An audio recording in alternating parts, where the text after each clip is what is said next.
they have a unique story and product that can't really be replicated. So I think there's just substantial moat there.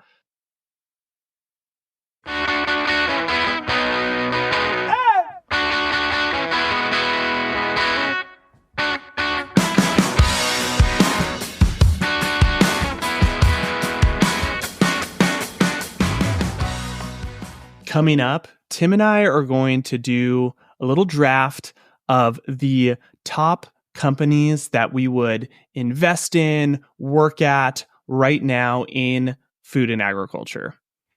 The Modern Acre is a podcast for builders in agriculture who think differently. If you'd like to join our membership community, check out the Modern Acre Co-op. The Modern Acre podcast is presented by American Ag Credit. American Ag Credit is a proud member of the Farm Credit System, which was created more than 100 years ago with the sole purpose of serving the financial needs of farmers and ranchers. From small farms to the largest agribusiness enterprises, American Ag Credit understands agriculture and how to structure customized financial solutions. Just like many of the guests we have on the pod, American Ag Credit recognizes that the evolution of agriculture is inevitable and exciting. Their goal is to be at the forefront of this evolution, partnering with producers to grow their future in ways they haven't imagined yet. To learn more about American Ag Credit and to receive exclusive access to reports from Terrain, a research and insight service of American Ag Credit, visit agloan.com/terrain. Check the link in our show notes. All right, Tim, we had a fun idea for Acre Insights. We're going to do kind of just a quick draft here, go back and forth. The idea is, if we had a little extra money lying around and we wanted to invest in a business, private or public, or if we, we're looking for a new job and wanted to join a job that's rising the ranks and you could get, some stock options or something, you think they're going to increase in value considerably. What are these companies in agriculture? So we both were tasked with seeing, hey, what companies fit this, right? It's just companies that you think are going to increase in value, I think, to put it succinctly. So I'm super excited about this. I expect some overlap here, Tim. Yeah, super excited for this idea for a conversation. I got my list of 5. I know you have a list of 5, so curious what overlap there is, if any. Yeah, my guess is at least 2 is my prediction of overlap. All right, so Tim, I'm going to kick it off with I was thinking around like the food industry, and we had talked on the Modern Acre Co-op recently about Brian Nichols coming on to Starbucks and all of the great work that has done at Chipotle. And I was looking at the market cap of Chipotle, and it's just massive. It's crazy that a company, is that successful, especially a US based company. So I was thinking, should I pick Starbucks, which doesn't really fit ag, but I made the choice of Sweetgreen. So Sweetgreen is my pick because their market cap is, significantly lower than Chipotle. They have a huge emphasis on healthy food and sourcing locally. So you go into a Sweetgreen restaurant, you can see their list of local growers that they work with, which I think is incredible. They recently made a big deal about not using seed oils. So they're using more olive oil in their dressings and everything. And I'm a big fan of Sweetgreen. I think that they've got, really great menu and options and focus on, again, healthy eating. So I think there's a lot of tailwinds for a company like this fast casual chain. And I think they could be as big as Chipotle. I think absolutely. And when you look at the market cap, so the market cap of Chipotle, Tim, is almost $80 billion. And when we look at Sweetgreen, the market cap of Sweetgreen is $4 billion. So I think there's a huge potential there. So that's my pick on Sweetgreen. That's a good pick, Ty. I definitely think there's a lot of opportunity for the kind of these fast casual upstarts to kind of replace some of the like old school Subways, like these kind of companies where people are looking for healthier options, picking up on a lot of kind of consumer trends and the local sourcing that they're doing. I'm aware of Sweetgreen. I've never eaten at one, Ty. Have you eaten at them? Are they good? Yeah, there's one nearby at the local mall, and I have like my order dialed. I don't, I'm a pretty picky eater, Tim. I have my crunchy rice salad or something like that, and I don't have any modifications on it. Give me the carrots, give me the cilantro. I know you can't handle that. There's almonds. grilled chicken. It is fantastic. So I think I'm at Sweetgreen once every 2 weeks or so. Nice. That's a solid pick. There's one chain called Mendocino Farms. I know you know that one. That one's close to us, but that's a pretty cool chain as well. All right, Ty, my first pick is Agtonomy. We've had the founder, Tim Butcher, on several times on the podcast. Love what they're building and their whole approach to integrating ag tech and kind of partnering with the channel versus kind of trying to create their own unique hardware, software solution where they've done a lot of deals, partnering with companies in the space. And like this one for me was like, every time we talk to Tim, we'd like both get off the conversation and be like, man, I just want to hang out with this guy. He's so awesome. And like, that's kind of like something if I wanted to join a company or invest, just like having that strong conviction, belief in the founder and kind of their story. So that was one that just kind of stood out for me as like, this is a really cool company and love how they're kind of focusing in one core crop in vineyards to start and then going from there. They were on my list. They weren't on the final 5, but they were kind of on the honorable mention. So I did think about Autonomy as well. I think it's a great pick. Agree on. I think Tim's going to make it happen. And that's really cool to see. All right, Tim, I will throw out my next one. Ohalo. Speaking of believing in a founder, I guess he's not a founder, he's a CEO, but the David Freeberg, the team at Ohalo, frankly, the fact that David, who is ultra successful, can do whatever he wants, decided to step into the CEO seat of Ohalo. It's not like this is a turnaround thing, right? It was a startup. He didn't need to do this. It wasn't like he had a ton invested and had to turn it around. Like it was a startup. He believed that they had a breakthrough in technology on the gene editing side to be able to produce much more effective crops. I have to believe that there's something there, and we'll see how they come out. And I know they're rolling out in different crops, focusing on potatoes to start, but definitely a company, be a great, awesome experience to work there, invest in. I think that it's got to be on the list. Ohalo. That's a really good pick, Ty. That one somehow was not on my list. It should have been. We came up with this idea yesterday, and so I put together my list this morning. So I probably left a few off that I shouldn't have, but that's an awesome pick. All right. Well, maybe our overlap will be less than I anticipated. All right, you're up next. So, Ty, my next pick is super early stage. It's a company called Grip that we've talked about on the Co-op 10 before. The thing I really like about this company is like really filling a specific use case for farms. It's not super sexy. It's not AI. It's not robotics, but it's basically like management for your fleet of tractors and maintenance on those tractors. Like it just rings true for our farm where every week when I'm on the farm, there's a number of tractors that are getting maintenance and worked on, and keeping track of that is very kind of manual where it's pen and paper. It's in Dad and Derek's head on kind of what's happening on tractors. And this company has just a really simplified way to manage that and kind of get it in a cloud-based system where you can better track and monitor record keeping for maintenance. You basically slap a sticker or a magnet on a tractor with a QR code. And so anyone can kind of basically scan that and see the history of what's been happening on that tractor, what needs to happen on that tractor. And I just think it's like low-hanging fruit that every farm has tractors and equipment and is dealing with maintenance issues that is a really critical need. And so I'm really excited about where this company's going. We're going to get their founder on the podcast in a couple months. It'll be cool to actually talk to him. Are they bootstrapped or venture backed? I believe they came out of the Purdue Accelerator, so they're super early stage. I don't know if they've raised a formal Series A, so I think it's an accelerator program to kind of get them started. Got it. Great pick. That's what's interesting about this question is you can go like super big company like the Sweetgreen, go from 4 billion to 40 billion, or you can go really early stage and from a return on investment perspective is appealing. So that's why I like the scope of the question is broad. All right, my next pick, Tim, is Thrive Market.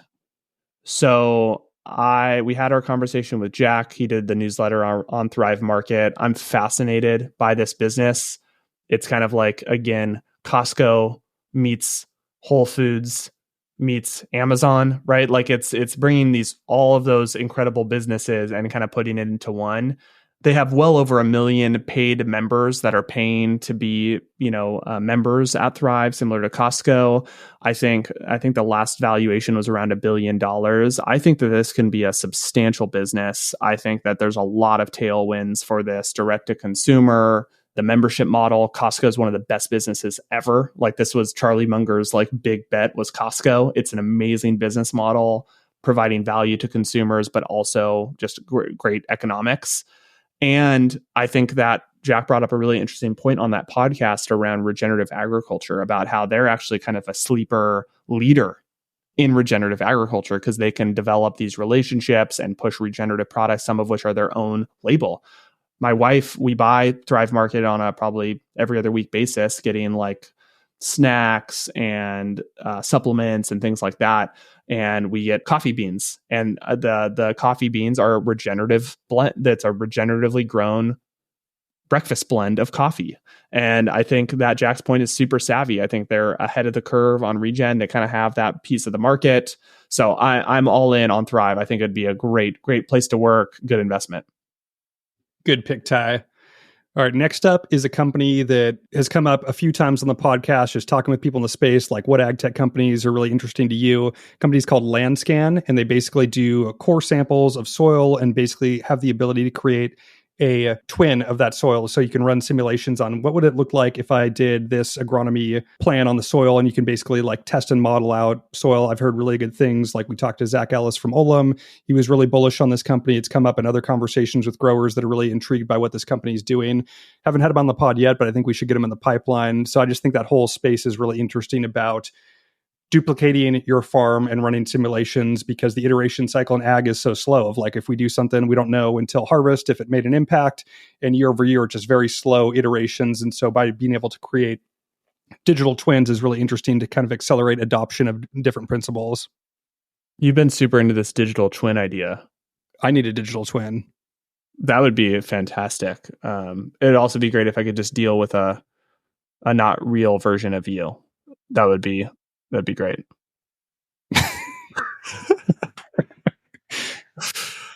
All right. Good pick, Tim. All right. I'll dip my toe back into ag tech here. My next pick is leaf agriculture. So fundamentally, like, I think there's value here by just looking at like what is leaf for agriculture, and it's like plaid, right? Like we use plaid often. You probably have used plaid and you don't know about it, right? Like listeners, right? Like plaid is that tool when you are signing up for a financial management tool and you need to connect your bank accounts. Plaid is what connects those tools together and the data between them and pulls them back and forth. Plaid is ubiquitous, like it's everywhere. They're a huge business, a really successful business. And I think that's what Leaf is kind of ultimately trying to get to be able to tie in, hey, you have this tractor data, you have all these different ag components of data. We're the tool that can tie these things together. And I think with the momentum of AI, it's going to be ever more important to have the connection of this data. So I think Leaf Ag is playing in a really interesting space. It's not super sexy, but financial services, data, AI, I'm in. Yeah, I'm in on this. Yeah, it's a good pick, Ty. Like we talk about that challenge often of like everything is so siloed of like there's an app for this platform and this platform, and being able to like integrate those and like creating those connections is super valuable. So growers aren't overwhelmed with kind of login fatigue of having different apps for every single facet of their operation. So that's a really cool space. All right, Ty, my next one is Lumo. We had their founder, Devin, on the podcast a couple months back, really playing in a really cool space, again, kind of focused on a specific crop and geography to get started, focusing in vineyards. But what they do is basically have created a smart valve. So it's kind of this low-tech, kind of like boring piece of hardware that every farm has, valves in their irrigation systems. And the parallel to this company is like Nest thermostat, where everybody has the Honeywell thermostat in their house. It's very low tech. You turn the thermostat up or down. It's super basic. And basically how Nest has come in and basically plug and play that thermostat and give you much better insights, connectivity to the cloud to manage basically the thermostat function. They've been doing this for valves. And I think it's really interesting to kind of take this piece of hardware that every farm has, modernize it, make it very low friction. It's not an overwhelming sales pitch where it's like, we're going to solve all your problems. It's like, we just take one piece of hardware, one for one, replace it, and you get much better functionality out of that device. Lumo is also on my short list. So great pick. I think Lumo is awesome. Really agree with everything you said. And I think just additionally, they have I think the title of that podcast episode was Hyper Focus, right? They're similar to Agtonomy, focused on a particular crop, particular geography, making sure that is effective, and it's kind of scaling from there. So great pick with Lumo. All right, Tim, I'm to my last pick. My last pick is Maui Nui. So similar to the Sweet Green pick, I think there's a lot of tailwinds for nutrient dense meat. And I think Maui Nui just they have a unique story and product that can't really be replicated. So I think there's just substantial moat there. They've done a great job telling their story, communicating about it, and also demonstrating that how nutrient dense it is, right? Like I think the protein per calorie ratio or whatever the ratio is like off the charts, how nutrient dense this product is. And they have the kind of the membership offerings. They go to direct to consumer. I think they just have a moat that I think can't be really replicated. Couple that with just the tailwinds in health and nutrient dense foods. So that's my pick. Great pick, Ty. Awesome branding. Like we've talked with Jack on the newsletter about Maui Nui as well. I think that was the first one that he put out. So really interesting company. I like that one.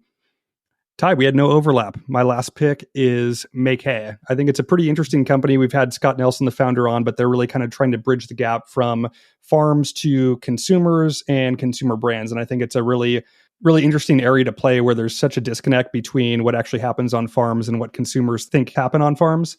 I think just playing in a really unique space, kind of bridging that all together, user-generated content from growers, really being able to tell that story and messaging, where it's, I think, a pretty challenging space where there's so much logistics and distribution, getting produce from farm to the end user, a lot is lost there. And so they're kind of basically being able to bridge that gap and say, hey, oh, you're growing peppers that might go through 3 different hands before it gets to Subway, but let's connect Subway to the grower directly and tell that story because there's a lot of value there. Love the pick. Also on my short list. So basically 3 on my short list that didn't make the final cut, you picked. So we were definitely under our assumed overlap, but great pick. I think that farmers don't understand and realize that they could make money by telling their story more. And like, this is so important. Like, we need these alternative revenue streams for growers. We need to be, talking about having a voice in the industry. Like, I love Make Hay's vision and mission, and trying to make it easy for farmers because farmers just don't have the time. So like, how can you talk about this crop and earn a little additional income, tell your story, get your brand and name out there more? It's a really cool mission. I heard John Kempf on a podcast recently, Tim, talking about a grower that had a great experience with one of AEA's biological products. And he asked the grower, hey, do you have a video of this? Do you have a picture, any of like the success? And the farmer was like, nope. and John was like, no, like, that's so valuable. Like, it's so valuable to hear from growers about their experience, about growing, about farming, and Make Hay's goal is to help enable that. So great pick. I love this lineup, Tim. This is a fantastic lineup of 10. This is, I love this. Yeah, this turned out well. I like this premise for Acre Insights. We need to do more of these kind of like subject specific ones. Totally.